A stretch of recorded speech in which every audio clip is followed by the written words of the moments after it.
सदा सस्वरूपं चिदानन्दकन्दं जगत्सम्भवस्थानसंहारहेतुं स्वभक्तेच्छया मानुषं दर्शयन्तं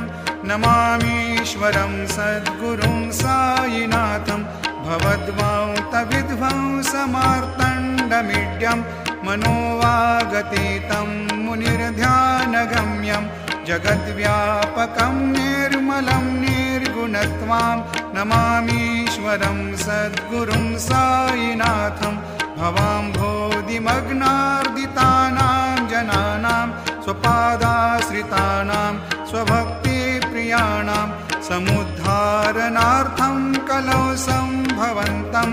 नमामीश्वरं सद्गुरुं सायिनाथं सदा निम्बवृक्षस्य मूलाधिवासात् सुधास्राविणं